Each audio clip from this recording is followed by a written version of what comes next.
우리 옆 사람과 우리 함께 인사하도록 하겠습니다. 주님 발 아래에서 찬송하십시다. 할렐루야.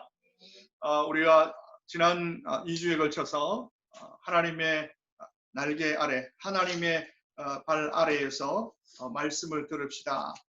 하나님의 은혜의 날개 아래에서 하나님 앞에 간구합시다. 그런 말씀을 우리가 나눴습니다. 오늘은 세 번째 시간으로 주의 발 아래에서 하나님을 찬송하십시다.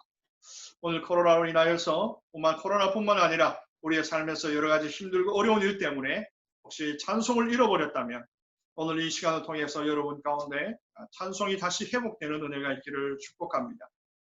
오늘 이 본문 말씀은 지난 토요일과 오늘 아침 주일을 통하여서 묵상한 시편 139편의 말씀입니다. 이 시편은 다윗이 그의 인생의 마지막 노년에 이르렀을 때에 자신의 삶을 돌아보면서 평생 자신과 함께 동행했던 하나님, 나의 하나님, 그분을 고백하는 다윗의 일평생에 동행하셨던 하나님을 향한 노래입니다. 코로나가 있기 전까지 사람들은 지금까지 참 많은 일들을 이루어왔습니다. 기술이 축적되었고 경험이 쌓여서 정말 AI 로봇을 비롯해서 다양한 영역에서 정말 그야말로 이제는 신의 영역에 근접했다라고 하는 그러한 성과를 내었습니다. 그래서 스스로 우리가 뭔가 된 것처럼 여긴 그런 분위기였습니다. 그러나 우리가 이 코로나19를 통하여서 인간의 기술의 발전이 얼마나 또한 인간에게 해악을 가져올 수 있는가를 절실히 경험하고 있습니다. 교통수단의 발달로 인하여서 삽시간에 아마 이 정도의 영향력이면 몇 년에 걸쳐서 이루어야 될 그 일들이 삽시간에 전 세계가 코로나 영향권 아래에 들어가게 되었습니다. 통계적으로 보면 이미 사망자의 숫자가 1차 세계대전 때 죽었던 사람들보다 세계 전쟁통에 죽었던 사람들보다 더 많은 숫자가 이미 그 죽음을 맞이했다는 그러한 통계가 발표되고 있습니다. 뿐만 아니라 앞으로 2차 웨이브가 또 출현할 것이다 라는 그러한 염려의 소리들이 나오고 있습니다. 이러한 상황 가운데 이곳저곳에서 코로나 이후에 어떻게 살아갈 것인가, 무엇을 준비해야 될 것인가, 달라질 환경에 대해서 여러 대처 방안들을 논의하고 있습니다. 분명한 것은 지금과는 사뭇 다른 그런 환경에서 우리는 살아가게 될 것입니다. 이런 변화 앞에서 또한 그리스도인으로서 준비해야 될 것이 있습니다. 교회가 준비해야 될 것이 있습니다. 그러나 그 어떤 것보다도 가장 급하게 준비해야 될 것은 바로 우리가 하나님에 대한 지식을 더욱더 확실하고 확고하게 해야 하는 것입니다. 지금까지 역사를 통해서 보면 위기라고 하는 것은 언제나 찾아왔습니다. 그리고 그 위기 앞에서 교회는 씨름하였고 싸움을 지속해 왔습니다. 지금까지 세상이 교회를 돕거나 성도들이 신앙생활을 잘 하도록 도와준 시대는 결코 없었습니다. 뿐만 아니라 그런 교회와 성도들을 향한 하나님의 준비는 다른 것이 아니라 하나님에 대한 더 깊은 그리고 명확한 인식을 갖도록 하시는 것이었습니다. 정말 우리 하나님은 우리의 환경을 바꾸시는 것이 아니라 하나님에 대한 인식, 하나님을 아는 지식, 그것을 넓혀서서 성도들로 하여금 그리고 교회로 하여금 세상 앞에 서게 하셨습니다.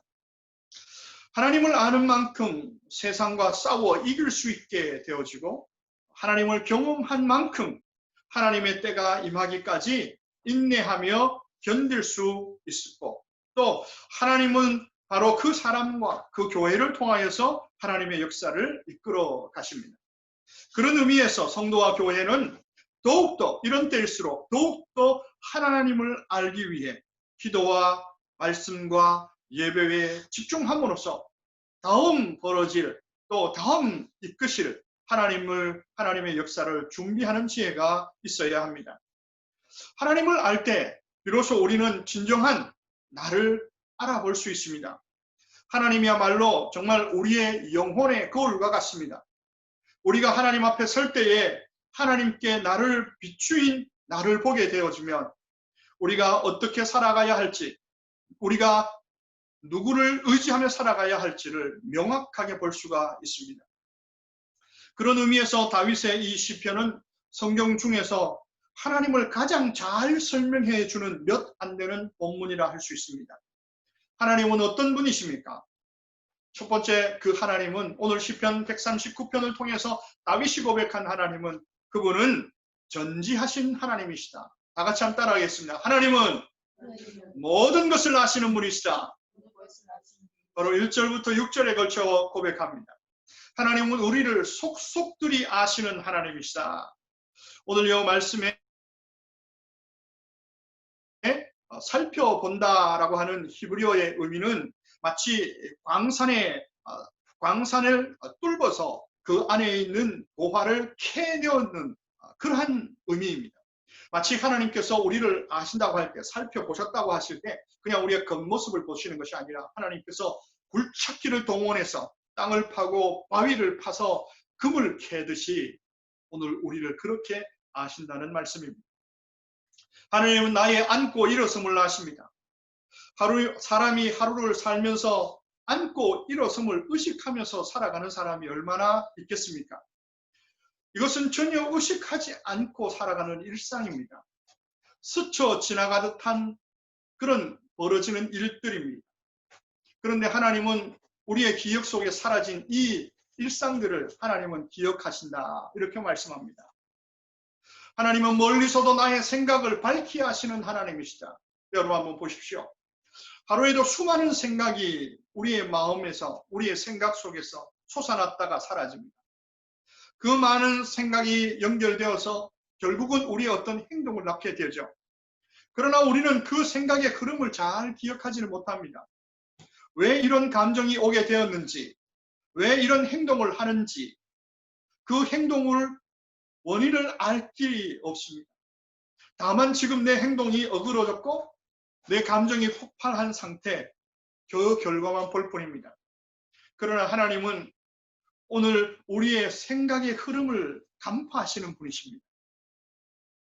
나의 모든 길과 내 눕는 것을 살펴보셨으므로 나의 모든 행위를 익히 아십니다. 여러분, 우리의 삶의 루틴이 있습니다. 그렇죠?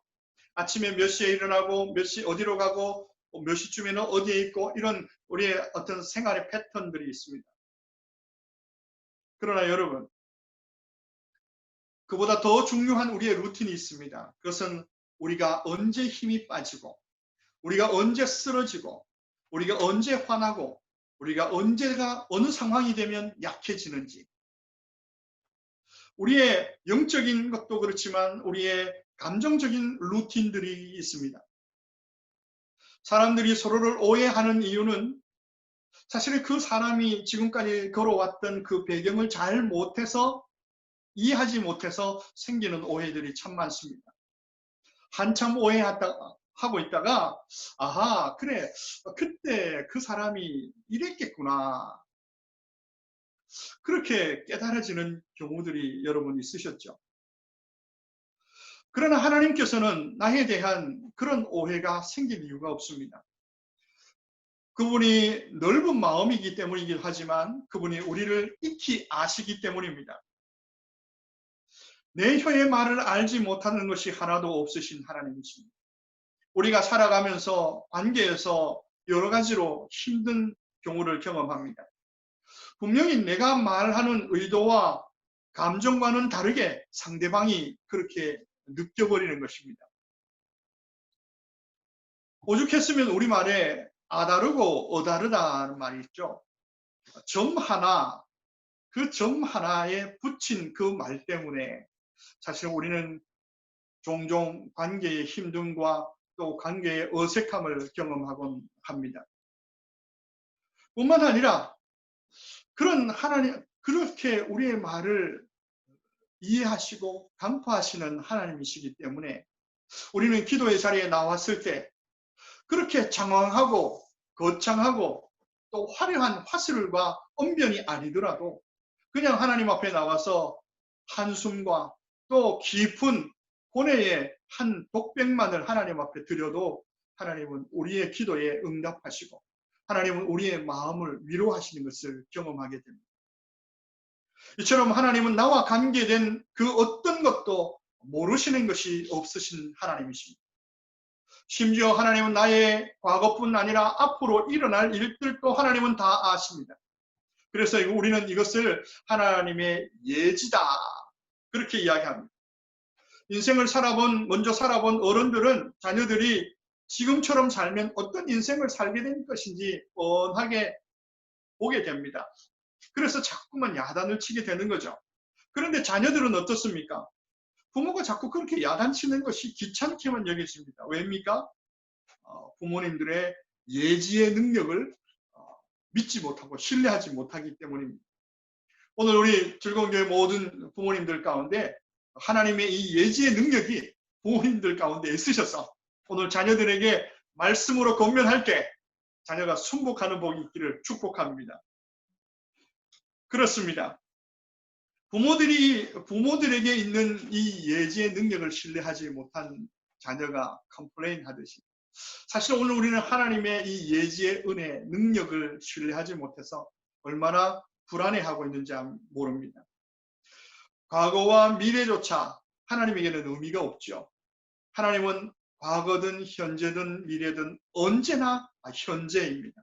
하나님은 그 모든 시간의 흐름을 단번에 바라보시는 하나님이십니다. 그래서 하나님은 우리의 과거와 현재와 미래를 통째로 알고 계시는 분이 바로 하나님이십니다. 하나님은 우리의 끝을 알고 계십니다. 그런데 다윗은 이런 하나님의 전지하심을 깨닫고 나서 두 번 놀랍니다. 하나는 하나님이 나에 대해서 이렇게 속속들이 알고 계신다는 것에 첫 번째로 놀라고 두 번째로 놀라는 것은 어떻게 하나님께서 이렇게 나를 구체적으로 아심에도 불구하고 내게 안수하시냐 하는 것입니다. 오늘 다윗이 5절에서 그분이 내게 안수하셨다라고 이렇게 말씀합니다. 우리의 과거와 현재를 보면 부끄럽기 짝이 없습니다. 소망이 없습니다. 그러나 하나님은 그런 우리에게 안수하셨습니다. 구약에서 안수는 세 가지 경우에 일어납니다. 왕을 세울 때, 그리고 제사장을 세울 때, 선지자를 세울 때에 오늘 안수하게 됩니다. 하나님의 특별한 사명과 소명을 위해서 세움받을 때 이러한 이 예식을 갖게 됩니다. 소망 없는 우리에게, 정말 볼품없는 우리에게 하나님이 우리에게 베푸신 은혜가 바로 이 안수입니다. 안수는 단순히 너희가 그런 사명을 가졌다는 그러한 선포 그 이상입니다. 하나님은 우리가 그 사명을 따라 살 수 없는 것을 누구보다도 더 잘 아십니다. 이미 우리는 하나님이 어떤 사명을 주셔도 살 수 없는 보잘것없는 인생인 것을 하나님이 아신다는 거예요. 그런데 이미 알고 계셨음에도 불구하고 그런 저와 여러분에게 하나님이 안수하셨습니다. 왜일까요? 왜 그럴까요? 그래서 이 안수의 의미는 너는 사명자다라는 것보다 더 중요한 것은 이 안수의 의미는 내가 책임지고 이루시겠다고 하는 하나님의 의지의 선언이라는 사실입니다. 우리는 예수 그리스도를 구주로 영접하고 침례를 받습니다. 이 예식은 이제는 너는 죄사함을 받았다. 이것 이상이라는 것이죠. 이제부터 하나님께서 직접 너의 인생에 개입하셔서 우리의 생명으로 살아가는 것이 아니라 하나님의 생명으로 살아가는 진정한 하나님의 자녀로 키우시겠다라고 하는 하나님의 열심 안에 너희가 포함되었다라고 하는 외적 증거가 바로 침례입니다. 그럼에도 불구하고 너희가 어떠한 삶을 살아왔든지 지금 형편이 어떠하든지 간에 그럼에도 불구하고 나는 반드시 너를 그렇게 만들어 버리겠다라고 하시는 하나님의 열심의 선언입니다. 이것이 바로 하나님이 나의 모든 것을 아신다라고 하는 의미입니다. 두 번째로 하나님은 모든 것을 아시는 하나님 그 위에 그 다음에 하나님은 무소부재하신 분이시다. 우리 아가씨 한번 따라하겠습니다. 하나님은 어느 곳에든지 계신다. 강조점이 어디에 둬진다고요? 어느 곳입니다. 하나님은 어느 곳에서도 계신다. 이 말은 이런 뜻입니다. 하나님의 안수하심은 하나님을 우리를 안수하심으로 그 안수하심을 통하여서 성취하기 위하여서 성도들의 모든 삶에 동행하시겠다라는 선언입니다. 이것은 하나님의 무소보제하심이라고 우리는 익히 알고 있는 내용입니다. 오늘 말씀의 7절과 8절을 한번 보십시오. 내가 주의 영을 떠나 어디로 가며 주의 앞에서 어디로 피하겠습니까?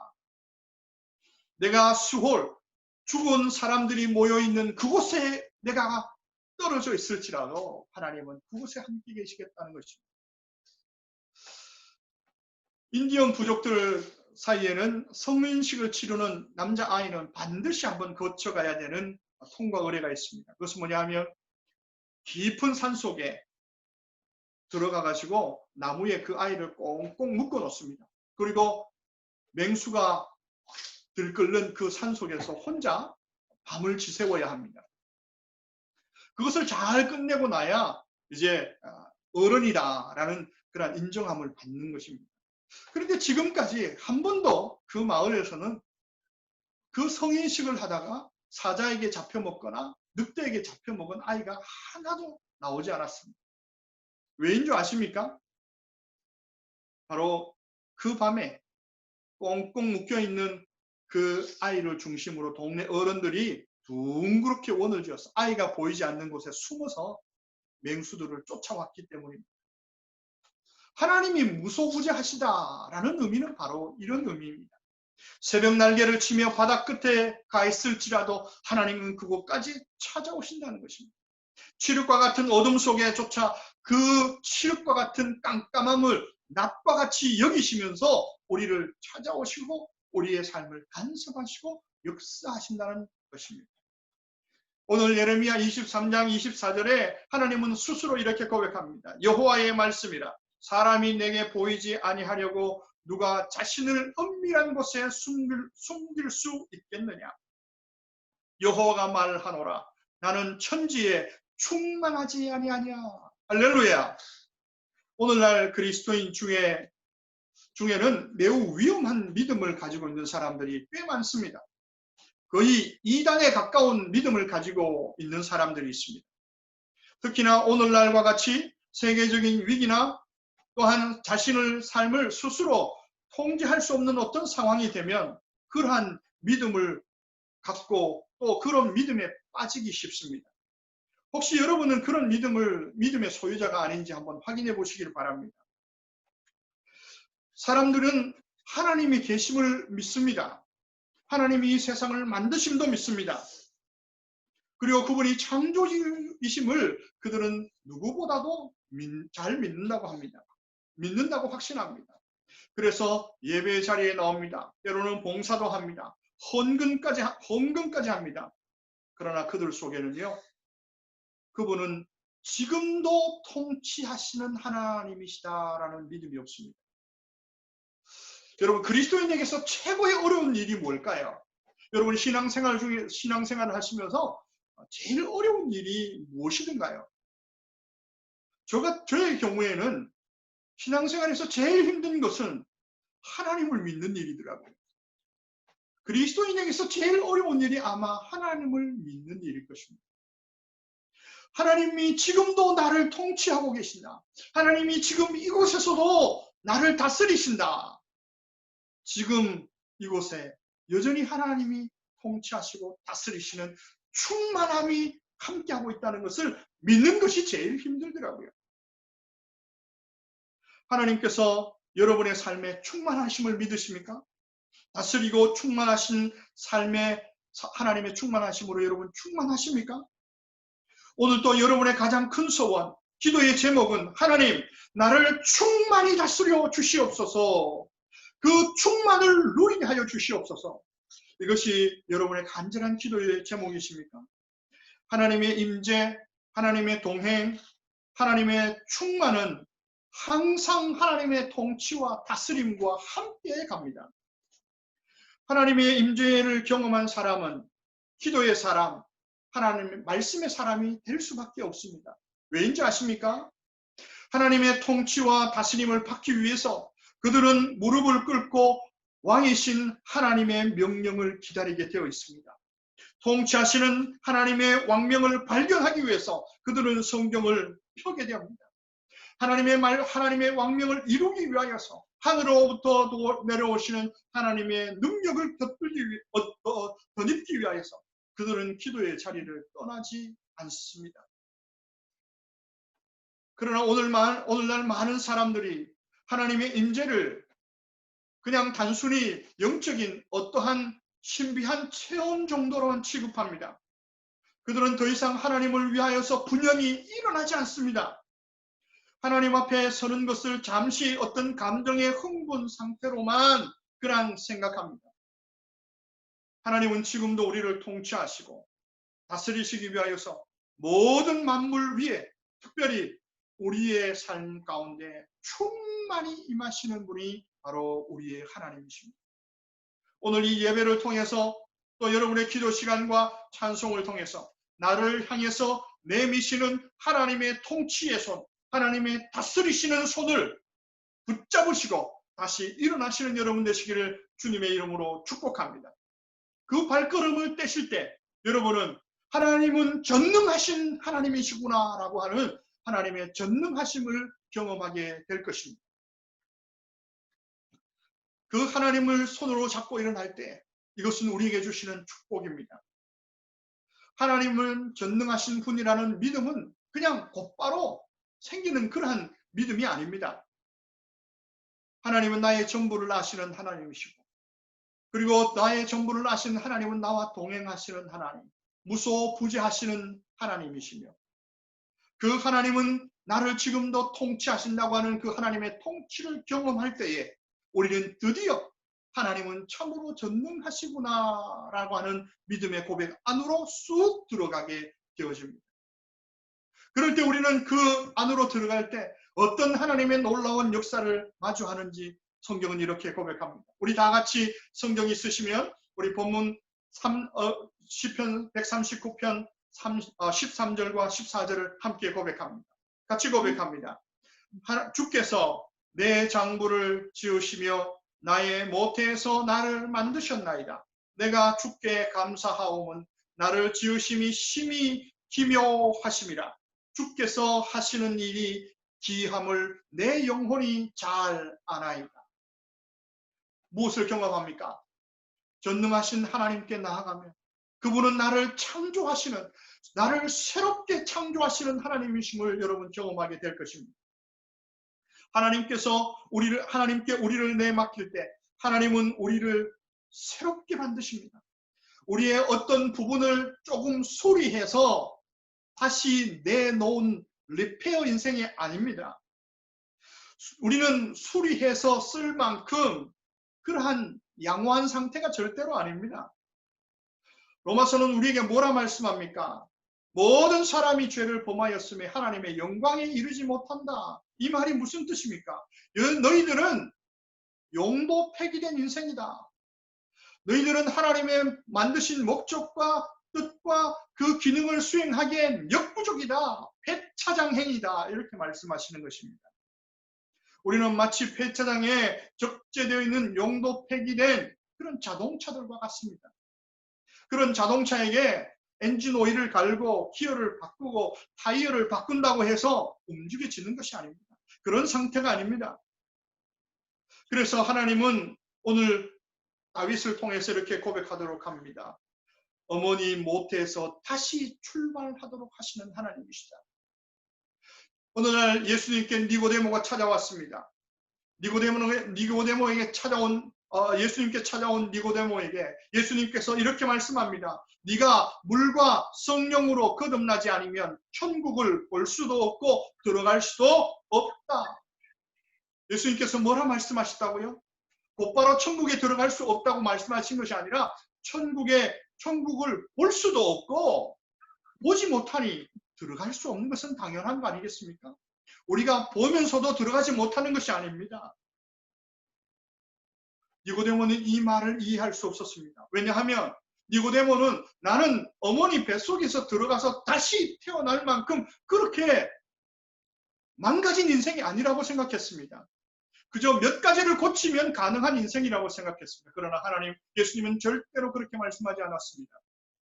거듭나지 아니하면 너가 다시 어머니의 모태에서 다시 태어나는 것 같은 새로운 피조물이 되기 전까지는 불가능하다 말씀하고 계신 것입니다. 우리의 인생은 적당히 수리해서 쓸 수 있는 것이 결코 아닙니다. 지금까지 해오던 것에 대해서 조금 어떤 이런저런 것을 조금 더 더해서 열심히 하면 뭔가를 만들어낼 수 있는 그런 인생이 아니라는 것입니다. 우리는 전능하신 하나님의 손에 붙들려서 성령으로 거듭나야 합니다. 할렐루야! 성령으로 거듭나야 합니다. 이런저런 말씀을 들을 때 조그마한 양심의 울림이나 그냥 몇 방울의 눈물이 떨어지는 것으로 우리는 하나님께 온전하게 영광스러운 삶을 살기에는 여전히 역부족합니다.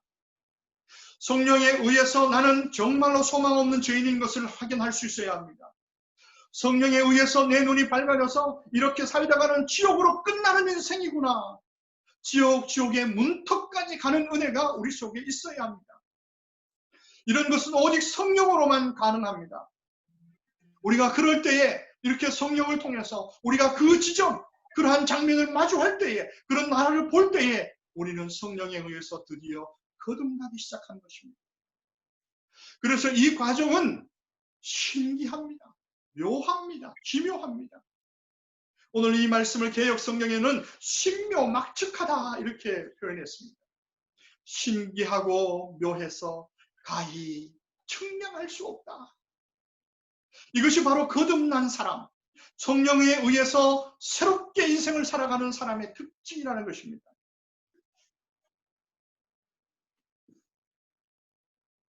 성령으로 거듭나고 말씀으로 거듭난 사람은 사람의 언어로 우리가 어떻게 설명해서 다른 사람들이 이해할 수 있는 그런 성질의 것이 아닙니다. 그래서 성령으로 거듭난 사람, 말씀으로 거듭난 사람은 항상 이런저런 이야기를 하다가 가슴을 치며 뭐라 합니까? 하나님의 은혜입니다. 할 말이 없어서 그런 것이 아니라 더 이상 표현이 안 되기 때문에 하나님의 은혜입니다. 이렇게 말하는 것입니다. 하나님의 작품입니다. 하나님의 새로운 피조물입니다. 하나님께서 내 인생을 신묘막측한 인생으로 만드셨습니다. 바로 즐거운 교회, 특별히 오늘 이 시간에 말씀 앞에 서 있는 예배 중에 있는 여러분이 바로 이런 고백의 주인공이 될 수 있기를 주님의 이름으로 축복합니다. 내 것을 어떻게 설명할까? 답답한 마음을 경험해 보신 여러분 되시기를 다시 한번 축복합니다. 그래서 오늘 영어 성경에는 오늘 이것을 어떻게 말합니까? Wonderful and fearful한 인생이다. 놀랍고 경이롭고 아름다운 인생이다. 이렇게 말씀합니다. 다윗은 아마 노년에 자신의 인생을 돌아보면서 이렇게 말할 수밖에 없었습니다. 다윗이 누굽니까? 아버지 집 이세에서 8형제 중에 막내로 자란 사람이 오늘 이 다윗입니다. 아버지조차 이 막내에게서는 어떤 기대도 하지 않았습니다. 그랬던 그가 이스라엘의 왕이 되었습니다. 그래서 다윗은 자신의 인생을 돌아보면서 이렇게 고백합니다. 주의 하시는 일이 기이함을 내 영혼이 잘 압니다. 여러분, 이 말의 뜻이 뭡니까? 이 말의 느낌이 뭐죠? 이런 느낌입니다. 제가 이렇게 한번 바꿔봤습니다. 뭐 하나님이 하시는 일이 다 그렇지요. 뭐 늘 그렇지 않아요? 늘 그래 오셨잖아요. 제가 어떻게 하나님이 하시는 일을 일일이 다 이해하고 설득이 되겠습니까? 다 하나님이 하셨고 하실 거잖아요. 그러니 하나님, 나는 다만 기대할 뿐입니다. 이 말의 의미가 바로 그것입니다. 주의 하시는 일이 기이함을 내 영혼이 잘합니다. 사랑하는 성도 여러분, 여러분 오늘 다윗과 같은 이러한 고백을 회복하시는 여러분 되시기를 주님의 이름으로 축복합니다. 오늘 또 하나님은 신묘막측한 하나님의 역사하심으로 우리의 삶을 간섭하시고 계신 줄로 믿습니다. 우리를 새롭게 만들고 계십니다. 기대하시길 바랍니다. 우리는 어떤 선택 앞에서 하나님의 전능하심을 의심하면서 심각하게 흔들릴 때가 있습니다. 왜냐하면 우리에게는 오직 두 가지 선택밖에 없습니다. 예스냐, 노냐, 이 길이냐, 저 길이냐. 항상 우리는 두 가지 선택 앞에서 고민합니다. 제3의 어떤 길을 만들 수도 없고 선택할 기회도 없습니다. 그런데 하나님은 그렇지 않습니다. 하나님은 그런 분이 아니십니다. 왜인 줄 아십니까? 하나님에게서는 하나님의 섭리의 역사가 있기 때문입니다. 하나님은 우리 가운데 섭리하심으로 역사하시기 때문입니다. 오늘 바로 그 고백이 오늘 17절과 18절에 있는 내용입니다. 하나님이여 주의 생각이 어찌 그리 보배롭고 그 수가 어찌 그리 많은지요. 하나님이 내 인생을 도우실 수 있는 길은 바다의 모래의 숫자보다 더 많습니다. 할렐루야. 우리가 실패하지 않기 위해, 성공하기 위해서 우리는 늘 고민합니다. 어떻게 하면 실패하지 않을까? 어떻게 하면 성공할까? 그러나 우리는 하나님의 전능하심을 신뢰함으로 그 길을 가려고는 하지 않습니다. 하나님에게는 두 가지의 길이 아니라 오늘 다윗의 고백처럼 바다의 모래수보다 더 많은 하나님의 방법이 있습니다. 우리는 성공을 위하여서 더 많은 소유를 위해서 부르심을 받지 않았습니다. 우리는 다만 하나님의 전능하심을 신뢰함으로 걷는 인생이 되도록 하시기 위하여서 부르심을 받았다는 사실입니다. 이것을 우리는 하나님의 섭리 안에서 살아간다고 이야기를 합니다. 하나님의 섭리를 믿으며 하나님의 전능하신 손에 내 인생을 맡기며 사는 것입니다. 하나님의 섭리는 우리의 잘못된 선택조차도 그 하나님의 선하심으로 다시 바꾸시는 능력이 하나님의 섭리 안에 있습니다. 우리는 그래서 하나님의 이 섭리 안에서 살아갑니다. 코로나 바이러스로 인해서 앞날을 우리는 예측할 수 없습니다. 동분서주할 수 있습니다. 그러나 우리가 기억해야 될 것은 그럼에도 불구하고 나는 여전히 하나님의 섭리 아래 있다는 사실입니다. 여러분, 잘못된 선택 또 잘못된 상황 가운데서 더 이상 낭망하고 포기하지 마시기를 바랍니다. 하나님의 역사는 끝나지 않았습니다. 하나님은 지금도 하나님의 섭리로 여러분의 삶 가운데 역사하고 계십니다. 그렇다면 오늘 우리는 왜 하나님의 전능하심과 무소부재하심 이 삶을 우리는 살아야 할까요? 왜냐하면 하나님이 우리의 인생을 심판하시는 하나님이시기 때문입니다. 오늘 바로 19절로부터 22절까지 그 고백을 오늘 다윗이 하고 있습니다. 사랑하는 성도 여러분, 우리의 최종 목적지는 이 땅이 아니고 우리의 최종 목적지는 사람들의 평판도 아니라 하나님 앞에서입니다. 할렐루야. 하나님 앞, 바로 그 하나님의 심판의 자리 앞이 우리의 최종 목적지입니다. 영원한 천국과 영원한 지옥의 삶이 갈라지는 그 하나님의 심판대 앞에 서는 것, 바로 그것이 우리의 최종 목적지입니다. 그 앞에서는 이 땅을 살아오는 동안 얼마나 큰 일을 했느냐, 얼마나 작은 일을 했느냐, 얼마나 열심히 살았느냐, 얼마나 많은 수고와 애씀을 살았느냐, 그것은 별로 문제가 되질 않습니다. 그것은 그날의 기준이 결코 아닙니다. 그날 하나님이 바라보시는 오직 한 가지는 전지하신 하나님, 무소부재하신 하나님, 새 창조를 이루시고 섭리하시며 심판하실 전능하신 하나님, 그 하나님과 함께 이 땅을 어떻게 살아왔느냐, 하나님은 그것을 물으십니다. 사랑하는 성도 여러분, 여러분에게는 지금 그 하나님과 함께 살아가고 계십니까? 여러분에게는 그 하나님이 지금 계십니까? 우리는 점점 더 하나님을 하나님으로 여기지 않는 더 암울한 시대에 살아가게 될 것입니다. 과학은 더 발달하고 세상은 더 정신없이 돌아가고 인생에는 더 많은 문제들이 일어날 것입니다. 그래서 많은 문제들이 굳이 기도하지 않아도 굳이 하나님의 말씀을 찾지 않아도 어느 정도의 사람의 수고와 애씀으로 인간의 노력으로 극복해 나갈 것입니다. 그러나 여러분, 그렇다고 해서 하나님께서 우리가 하나님의 심판대 앞에 섰을 때 여전히 하나님께서 너는 나와 함께 살아왔느냐고 묻지 않으실 가능성은 없습니다. 오히려 하나님은 더 구체적으로 우리에게 그렇게 물으실 것입니다. 그때에 정말 하나님, 나는 오직 하나님과 함께 살아왔습니다. 하나님, 나는 오직 예수 그리스도만 붙들고 여기까지 왔습니다. 여러분, 그날 그 아침에 자신 있게 하나님 앞에 막 이렇게 말할 수 있는 즐거운 교회 모든 성도님들 되시기를 주님의 이름으로 축복합니다. 그러하기 위해서 오늘 우리는 이 코로나 기간을 통하여서 바로 이 고백을 준비해야 합니다.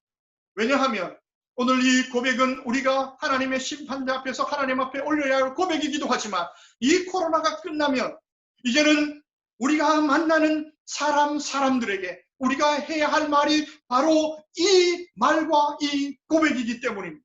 이것이 정말 코로나 이 기간 동안에 이 세상 사람들이 백신이 나오도록 기다리고 열망하는 그들의 열망을 향하여서 코로나 백신보다도 중요한 백신이 바로 하나님 그분이십니다. 전능하신 하나님, 전지하신 하나님, 무소부지하신 하나님, 그분이 여러분의 인생의 진정한 백신이십니다. 이렇게 외칠 수 있는 저와 여러분이 될 수 있도록 이 하루하루를 준비하며 살아가는 것이 코로나가 끝나는 이후에 살아가는 성도의 진정한 지혜로운 준비일 줄로 믿습니다. 사랑하는 즐거운 교회 모든 성도 여러분, 저와 여러분이 바로 이 멜번을 향하여서 정말 이 세대를 향하여서 이 하나님의 노래를 외칠 수 있는 고백을 외칠 수 있는 저와 여러분 되시기를 축복합니다. 이 코로나 기간이 끝나면 이 고백을 그저 교회 안에서 예수 믿는 우리 가운데서 그 고백으로 반복하는 그런 삶이 아니라 이제는 코로나가 끝난다면 하나님께서 이제 코로나 이후에 더 많은 사람들에게 이 복음, 이 역사, 이 은혜를 하나님께서 증거하라고 코로나를 끝내셨으니 내가 그들을 향하여서 이 복음을 외치리라. 이 백신을 그들에게 주입하리라. 영혼의 백신, 정말 복음의 백신, 하나님의 말씀의 백신, 하나님의 은혜의 백신을 매길 수 있는 즐거운 교회 모든 성도님들 되시기를 이 아침에 다시 한번 주님의 이름으로 축복합니다. 하나님은 여러분이 하나님이십니다. 이 시간 우리 함께 기도하겠습니다.